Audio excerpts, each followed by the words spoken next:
Hi guys, welcome to Stephen Dawes Reacts. My name is of course Stephen Dawes, and today I'm just going to be talking a little bit about the old Doctor Who, the classic series of Doctor Who, because obviously I'm a big Doctor Who fan, and I saw this article and I thought this was actually quite interesting.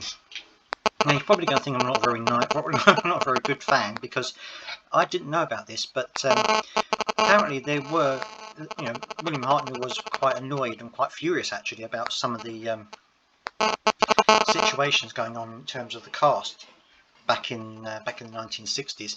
And this is from Peter Purvis, who of course we know was played Stephen in Doctor Who back in the original series.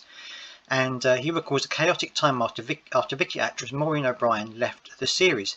Now he goes on to say that he was heartbroken when Maureen O'Brien left the series, and we got the new scripts for the 1965 serial The Mythmakers, sadly of which nothing remains. It's a really sad thing that a lot of the episodes aren't remaining.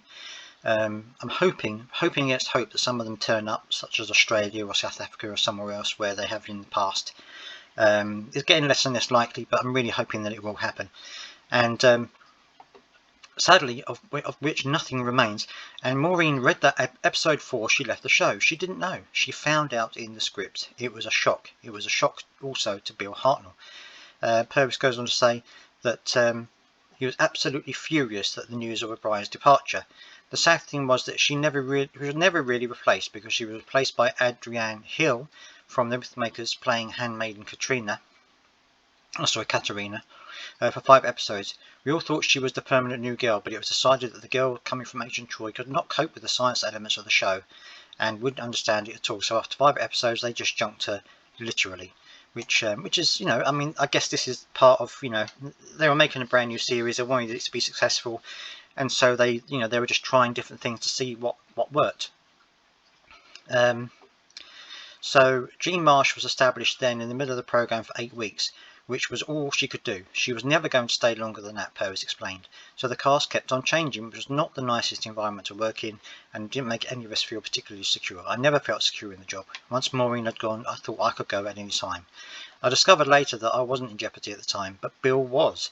For a variety of reasons, they kept on trying to find ways of writing him out of the show. Now, of course, later on we know that they came up with the idea of regeneration, so that the Doctor could become somebody different if they wanted to leave the show, or if the show wanted to get rid of them. And obviously we know that William Hartnell was poorly towards the end of his run at the Doctor, and for various reasons he had had health problems and various other things, and also, as Peter Purvis makes mention of here, he had loads of faults, don't we all? But for me, he was a lovely man to work with, and when you knew him, you could make all kinds of allowances for his really serious faults, and you could help him through the difficult times he was having.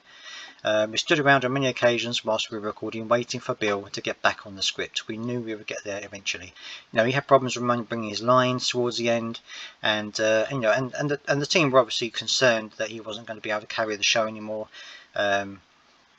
He mentioned back in here, pointed to 2 stories in the 60s, The Massacre and The Celestial Toymaker, in which the Doctor plays a smaller part in the narrative, as evidence that the production team were trying to find a way of seeing if the show worked with Bill having much less of a role.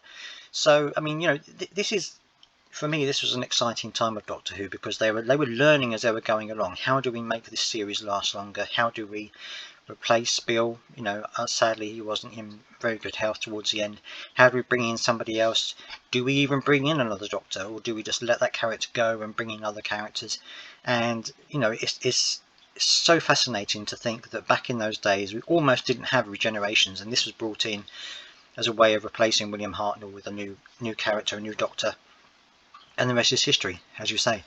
As I said, I didn't really see that. I knew certain parts of this story, but I didn't know everything that was in this. But if you know of any additional stories like this, or any additional information on this, then do let me know down in the comments. I would love to hear them. And also let me know if you're enjoying this Doctor Who content, because if you are, then I'll carry on making it. And if you do enjoy it, don't forget to subscribe, and I will see you next time. Bye bye.